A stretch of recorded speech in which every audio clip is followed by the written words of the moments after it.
अस्सलाम वालेकुम स्टूडेंट्स, मैं हूं गज़नफ़र इकबाल और आप देख रहे हैं एचआर स्टूडियो। बच्चों, आज हम स्टडी करेंगे कंडक्टोमेट्रिक टाइट्रेशंस को। तो इसको स्टडी करने से पहले सबसे पहले हम इसका प्रिंसिपल देखते हैं। ये क्या कहता है? हमने टाइट्रेशन का एंड पॉइंट फाइंड आउट करना है, जो आपको ऑलरेडी आप इस टाइट्रेशन से फेमिलियर हैं, आप उसमें एंड पॉइंट को फाइंड आउट करते हैं। लेकिन यहाँ पे हम क्या कहते हैं कि हम कंडक्टिविटी मेजरमेंट के ज़रिए से एंड पॉइंट को फाइंड आउट करेंगे। तो ये जो कंस्ट्रक्शन है ये आप समझ सकते हैं कि टाइट्रेशन के लिए, और इसमें आप ये इजाफी चीज़ जो देख रहे हैं ये कंडक्टोमीटर लगा है जिसमें हम कंडक्टिविटी फाइंड आउट करेंगे। अच्छा, इसके दौरान ज़ाहिर है आप जब आप अपना टाइट्रेंट ऐड करेंगे तो ज़ाहिर है सोल्यूशन में चेंज आएगा, नंबर ऑफ़ आइंस में चेंज आएगा, मोबिलिटी ऑफ आइंस में चेंज आएगा, तो उसकी वजह से कंडक्टेंस में चेंज आएगा जो कि फाइंड आउट हो जाएगी विद द हेल्प ऑफ कंडक्टोमीटर। फिर एंड पे क्या होगा कि वो जो चेंज आ रहा है उसको हम एक ग्राफ के ज़रिए से इंडिकेट करेंगे। एक तरफ को हम अपनी जो कंडक्टिविटी की वैल्यू है वो रखेंगे और दूसरी तरफ जितना हमारा टाइट्रेंट का वॉल्यूम ऐड हुआ होगा उसको लाएंगे। तो इस तरह से हम एक ग्राफ बनाएंगे तो हमें फाइंड आउट हो जाएगा कि कहाँ पे आके ये जो कंडक्टिविटी में चेंज आया। तो वो जो चेंज आया उसको हम एंड पॉइंट का नाम देंगे। हो सकता है कि प्रिंसिपल अभी आपको सही से समझ ना आ रहा हो, तो हम एक एग्जांपल करते हैं और उससे बेहतर समझने में मदद मिलेगी आपको। तो बच्चों, आपके सामने है ये एग्जांपल। ये क्या है कि हमारे पास एसिड बेस न्यूट्रल टाइट्रेशन कह लो, या हम कहते हैं कि हमारे पास स्ट्रॉन्ग एसिड या स्ट्रॉन्ग बेस है। तो हम क्या करेंगे, होता यह है कि जब बेस ऐड की जाएगी, मसलन स्ट्रॉन्ग एसिड कौन सा HCl है और स्ट्रॉन्ग बेस हमने ले ली NOH। ठीक है, ये ग्राफ है और हमने पीछे बोला है प्रिंसिपल में कि हम ग्राफ ड्रा करेंगे कंडक्टिविटी। ये देखें, इस तरफ को कंडक्टेंस और इस तरफ को जो वॉल्यूम ऑफ NaOH यानी टाइट्रेंट का जो वॉल्यूम इस्तेमाल होगा वो। और यहाँ पे आप शार्प चेंज भी देख रहे हैं, अभी शायद समझ ना आ रही हो, ज़रा देखें। कहते हैं कि जब बेस ऐड की जाती है HCl सोल्यूशन में तो कंडक्टेंस गिरती है, यानी सबसे, चूँकि HCl स्ट्रॉन्ग इलेक्ट्रोलाइट है ना, तो ये कंडक्टेंस का यहाँ पे होना, ग्राफ का इधर होना, ये इंडिकेट करता है कि इसकी वैल्यू हाई है, यानी कंडक्टेंस बहुत ज़्यादा है। फिर कंडक्टेंस की वैल्यू फॉल कर रही है, ऐसे नीचे को आ रही है, यहाँ तक आ रही है। ठीक है, तो बेसिस HCl की सोल्यूशन की जो कंडक्टेंस है वो फॉल कर रही है। क्यों फॉल कर रही है? Due to the OH ions. ये मैं बताता हूँ कैसे। और इक्वलेंस पॉइंट पे कंडक्टेंस फिर बढ़ती है और ये वैल्यू इस तरफ को जा रही है। और क्यों बढ़ रही है? ये भी हाइड्रोक्सिल आयन की वजह से हो रहा है, यानी फॉल भी हाइड्रोक्सिल आयन की वजह से हो रहा है और इंक्रीज भी हाइड्रोक्सिल आयन की वजह से। कैसे आ रहा है उसको समझने के लिए ये देखें, ये रिएक्शन है। HCl का आपने सोल्यूशन तैयार किया, यानी HCl का जब सोल्यूशन तैयार किया तो वो अपने आयंस में कन्वर्ट हो गया, हाइड्रोजन आयंस और क्लोराइड आयंस, जो आपने बीकर में लिए थे नीचे, यानी टाइट्रेशन के लिए। अब जब आप इसकी कंडक्टेंस की वैल्यू मेजरमेंट कर रहे होगे तो ये एक स्ट्रॉन्ग इलेक्ट्रोलाइट है, हाइड्रोक्लोरिक एसिड एक स्ट्रॉन्ग इलेक्ट्रोलाइट है, तो इसकी जो वैल्यू है वो हाई होगी। ये अपनी कंडक्टेंस की वैल्यू हाई शो कर रहा होगा, जो आप इस ग्राफ में देख रहे हैं कि ये कंडक्टेंस की इसकी वैल्यू हाई है। लेकिन दूसरी तरफ जब आपने इसकी टाइट्रेशन शुरू की ब्यूरेट में सोडियम हाइड्रोक्साइड लेके उसका सोल्यूशन तैयार करके, तो वो सोडियम आयंस और हाइड्रोक्सिल आयन में कन्वर्ट हुआ होगा। अब हो क्या रहा है? वो बच्चे ये रहा है कि ये जो बेस का हाइड्रोक्सिल आयन है और एसिड से रिलीज होने वाला हाइड्रोजन, ये मिलके पानी बना रहे हैं, यानी न्यूट्रल हो रहे हैं। और ये क्लोराइड और सोडियम मिलके ये क्या होंगे, वो साल्ट में बनाना शुरू हो जाएंगे। ठीक है, तो ये न्यूट्रल रिएक्शन हो रहा है। इसका मतलब ये है कि HCl की क्वांटिटी तो फिक्स है। क्यों फिक्स है भाई? इसलिए फिक्स है कि चूँकि आपने नीचे उसको बीकर में लिया हुआ है, यहाँ पे इसमें तो कोई चेंज नहीं आ रहा, लेकिन ब्यूरेट के ज़रिए से आप NaOH ज़्यादा डाले जा रहे हैं। तो इसका मतलब ये है कि एक वक्त आएगा कि ये जो HCl है इसका हाइड्रोजन ख़त्म हो जाएगा। क्यों?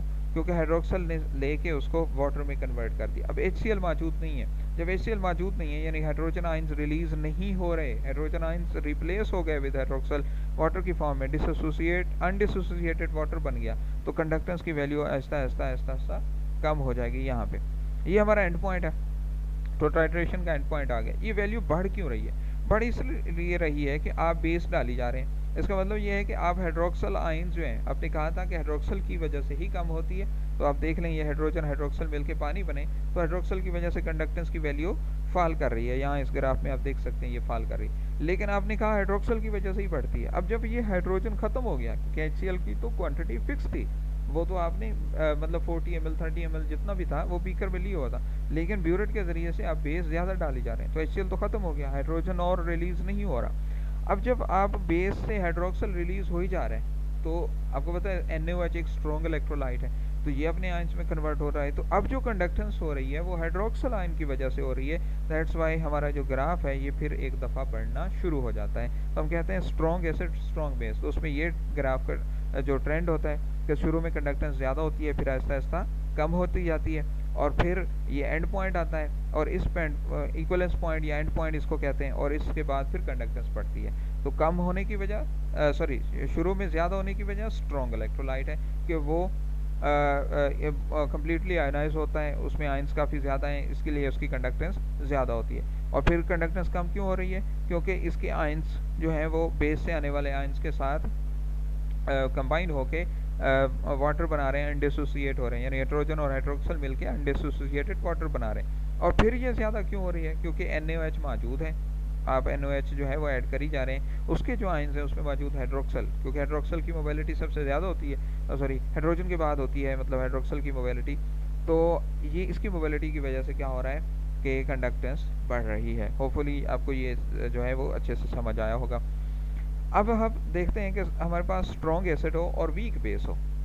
हम क्या कह रहे हैं? Strong acid, weak base. Strong acid हो गया सल्फ्यूरिक एसिड, और वीक बेस हमने अमोनिया ले लिया, यानी अमोनियम हाइड्रोक्साइड की फॉर्म में हम उसको लें। इनिशियली कंडक्टेंस इज हाई, फिर वही बात, शुरू में कंडक्टेंस हाई है। क्यों हाई है? आपको पता है ये स्ट्रॉन्ग इलेक्ट्रोलाइट है, इसकी कंडक्टेंस की वैल्यू हाई ही होगी। फिर ऐसा ऐसा ये डिक्रीज करती जाती है due to replacement of hydrogen ions. वो पिछला आपने जैसे पढ़ा है कि सल्फ्यूरिक एसिड से जो हाइड्रोजन रिलीज हो रहा है वो हाइड्रोक्सल आयन के साथ मिलकर रिप्लेस हो रहा है, तो यहाँ पे कंडक्टेंस फॉल कर रही है। इसको भी समझने के लिए ये देखिए, हम देखते हैं कि सल्फ्यूरिक एसिड की कंडक्टेंस को देखते हैं। ये देखिए सल्फ्यूरिक एसिड है, डिसोसिएट हुआ, हाइड्रोजन आयन और सल्फेट आयंस में कन्वर्ट हो गया। ये जो हाइड्रोजन, इधर अमोनियम आपने लिया हुआ था, अमोनियम हाइड्रोक्साइड बेस ली हुई थी, तो अमोनियम आयंस और हाइड्रोक्सल में कन्वर्ट हो, इसका हाइड्रोक्सल और ये हाइड्रोजन, पिछला रिएक्शन नहीं होगा जैसे HCl और NaOH में आपने देखा था, तो इन्होंने मिलकर पानी बना दिया। अब ये जो हाइड्रोजन है इसकी कंसंट्रेशन कम होती जाएगी और OH की कंसंट्रेशन बढ़ती जाएगी, क्योंकि आप इसको तो डाल ही जा रहे हैं और इसकी क्वांटिटी आपने फिक्स की हुई थी। तो ये हाइड्रोजन यूटिलाइज हो जाएगा वाटर में, वाटर बन जाएगा अनडिसोसिएटेड वाटर में। तो कंडक्टेंस शुरू में ज़्यादा थी, ऐसा ऐसा ऐसा ऐसा वो क्या हो गई, कम हो गई। फिर एक इक्वलेंस पॉइंट आएगा, इस इक्वलेंस पॉइंट के बाद क्या है, it has reach the graph becomes almost horizontal. तो ये ग्राफ बिल्कुल हॉरिजेंटल हो गया है। ये क्या है कि इसमें कुछ शार्प चेंज नहीं आ रहा। क्यों नहीं आ रहा, ज़रा इसको फिर से देखते हैं। अब बेस आप डाल ही जा रहे हैं, अमोनियम हाइड्रोक्साइड से आपने अमोनियम आयंस और हाइड्रोक्सल रिप्लेस हो रहे हैं। अच्छा, ये जो आपका अमोनियम आयन है ये सल्फेट आयन से मिलके क्या बन रहा है, अमोनियम सल्फेट। तो कॉमन आयन की वजह से जो अमोनियम हाइड्रोक्साइड है इसकी डिसोसिएशन सप्रेस हो गई, कॉमन आयन की वजह से। ये और यहाँ पे इस कॉमन आयन की वजह से एक तो इसकी डिसोसिएशन सप्रेस हो गई, एक बात। दूसरी, ऑलरेडी ये वीक बेस थी, दो बातें ना, ये वीक बेस थी, पहले ये कम डिसोसिएट हो रही थी, लेकिन अब कॉमन आयन की वजह से इसकी डिसोसिएशन क्या हो गई, सप्रेस हो गई। तो ये जो हाइड्रोक्सल है ये प्रोड्यूस होगा लेकिन बहुत कम मिकदार में, इसलिए ये कंडक्टेंस की वैल्यू में कोई ज़्यादा चेंज नहीं आ रहा। तो हम कह सकते हैं कि इसमें कोई शार्प नहीं है, और ये जो पॉइंट है इसका ये एंड पॉइंट कहलाएगा। ठीक है, होपफुली आपको ये भी समझ आ गया होगा। अब हम कहते हैं कि हमारे पास वीक एसिड है और स्ट्रॉन्ग बेस है। अब देखें, पहले आप कह रहे थे स्ट्रॉन्ग एसिड स्ट्रॉन्ग बेस, फिर आपने कहा स्ट्रॉन्ग एसिड वीक बेस। अब आप कहते हैं वीक एसिड है और स्ट्रॉन्ग बेस है। तो वीक एसिड हमने लिया एसिटिक एसिड, और स्ट्रॉन्ग एसिड में फिर हम NaOH की बात करते हैं। तो कंडक्टेंस लो है, शुरू में कम है। क्यों कम है? आपको पता है आपका जो एसिड है वो आपने क्या किया हुआ है, वो वीक लिया हुआ है, उसकी डिसोसिएशन कम होगी। जब वो कम होगी तो उसमें आयंस कम प्रोड्यूस होंगे, तो इसका मतलब ये है कि उसकी कंडक्टेंस की वैल्यू, मतलब ये मुख्तलिफ कंसंट्रेशन पे है, मतलब कंफ्यूज नहीं होना, ये मुख्तलिफ कंसंट्रेशन पे है। मतलब इस कंसंट्रेशन को ले रहे हैं तो कंडक्टेंस ये होगी, इस कंसंट्रेशन पे ये हो रही, लेकिन ये यहाँ नहीं है, टॉप पे नहीं है। इसका मतलब ये है कि ये वीक इलेक्ट्रोलाइट है, इसलिए इसकी कंडक्टेंस की वैल्यू कम है। फिर क्या होगा, इक्वलेंस पॉइंट के बाद ये राइज होती है, और यहाँ राइज होने की वजह फिर वही हाइड्रोक्सल आयंस हैं या सोडियम आयंस कह सकते हो। कैसे, इसको समझने के लिए भी फिर आप जो है वो इस वाले एग्जांपल्स को देखिए। ये आपका वीक एसिड है, इसको स्ट्रॉन्ग बेस के साथ आप ले रहे हैं। वीक एसिड को आपने डिसोसिएट किया, यानी एसिटिक एसिड को आपने तोड़ा, तो ये एसिटेट आयन और हाइड्रोजन में कन्वर्ट हुआ। इसी तरह से बेस आपने डाली, उसका सोल्यूशन था, तो वो अपने आयंस में कन्वर्ट हुआ होता है। तो हाइड्रोजन और हाइड्रोक्सल मिलके उन्होंने पानी बना लिया। ठीक है, पहले डिसोसिएशन ऑलरेडी कम थी, लेकिन हाइड्रोजन फिर यूज़ होता जा रहा है, तो इसका मतलब ये है कि ग्राफ जो है वो इसकी कंडक्टेंस की वैल्यू और कम हो जाए। फिर ये ज़्यादा क्यों हो रही है? ज़्यादा इसलिए हो रही है कि आप बेस डाली जा रहे हैं और इसमें हाइड्रोक्सल है। अब चूँकि हाइड्रोजन तो यूटिलाइज हो गया होगा, क्योंकि आपने एसिड की क्वांटिटी फिक्स की हुई है, कम एसिड है, तो जो हाइड्रोक्सिल अब बच रहा है, बच गया, उसकी वजह से कंडक्टेंस बढ़ेगी। एक वजह ये है। दूसरी, अब ये जो सोडियम आयन है, इसने एसीटेट आयन के साथ मिलके जो है वो सोडियम एसीटेट बना दिया। सोडियम एसीटेट एसिटिक एसिड के मुकाबले में स्ट्रॉन्ग इलेक्ट्रोलाइट है। मैं रिपीट करता हूँ, सोडियम एसीटेट जो है वो एसिटिक एसिड के मुकाबले में स्ट्रॉन्ग इलेक्ट्रोलाइट है। तो इसकी वजह से भी जो कंडक्टेंस हो रही है, जो शो कर रही है कि ये फिर एक दफ़ा बढ़ रही है, क्योंकि यहाँ पे जो है वो सोडियम हाइड्रोक्साइड मौजूद है और उसके आयंस प्रोड्यूस हो रहे हैं, तो इस वजह से कंडक्टेंस जो है वो प्रोड्यूस हो रही है।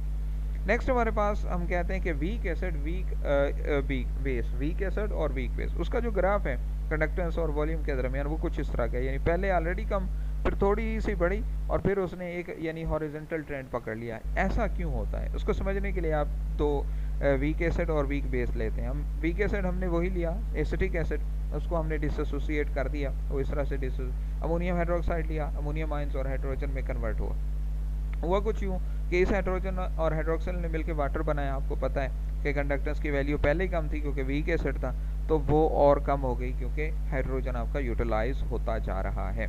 उसके बाद क्या हुआ, उसके बाद ये हुआ कि इस अमोनियम आयन और एसिटेट आयन ने मिलकर क्या बना दिया, अमोनियम एसिटेट बना दिया। ठीक है, अमोनियम एसिटेट की वजह से क्या होगी कि कंडक्टेंस की वैल्यू थोड़ी सी एक दफ़ा फिर बढ़ी, लेकिन फिर जाहिर है आपका एसिटेट आयन भी ख़त्म हो जाएगा। अब जो कंडक्टेंस हो रही है वो सिर्फ और सिर्फ किस वजह से हो रही है, आपके जो हाइड्रोक्सल प्रोड्यूस हो रहा है, इस आयंस की वजह से प्रोड्यूस हो रहा है, लेकिन ये भी इतना ज़्यादा प्रोड्यूस नहीं हो रहा क्योंकि वीक एसिड है, तो इसने ये ट्रेंड पकड़ लिया एक हॉरिजॉन्टल सा। तो हम कहते हैं कि कंडक्टेंस जो है वो इतनी ज़्यादा नहीं बढ़ती। ठीक है बच्चों, यानी कंडक्टेंस की वैल्यू में इतना ज़्यादा चेंज नहीं आ रहा। ये जो थोड़ा सा ट्रेंड बढ़ा है, ये किस वजह से बढ़ा है, ड्यू टू द आपका जो आपका सोडियम अमोनियम एसिटेट था उसकी वजह से बढ़ा। अब हम देखते हैं कि इसके एडवांटेजेस क्या हैं। एडवांटेजेस जाहिर है, आप कंडक्टोमेट्रिक टाइट्रेशन से आपको स्पेसिफिक कंडक्टिविटी फाइंड नहीं करनी पड़ती, यानी डायरेक्ट मेजरमेंट हो जाती है। इंडिकेटर ज़रूरी नहीं है, यानी अगर आपके पास कोई कलर्ड सोल्यूशन हो तो आप ज़ाहिर है उसकी टाइट्रेशन से एंड पॉइंट फाइंड नहीं कर सकते। यहाँ पे आपको इंडिकेटर नहीं चाहिए, कलर्ड सोल्यूशन के लिए आप इसको इस्तेमाल कर सकते हैं। ठीक है, और रिज़ल्ट्स बहुत एक्यूरेट होते हैं, और आप कह सकते हैं कि आप जो है वो टर्बाइड सॉल्यूशंस, वीक एसिड या वीक बेसिस है, उनके एनालिसिस कर सकते हैं और टेम्परेचर को फिक्स करने की ज़रूरत नहीं पड़ती। तो ये इसके कुछ एडवांटेजेस हैं।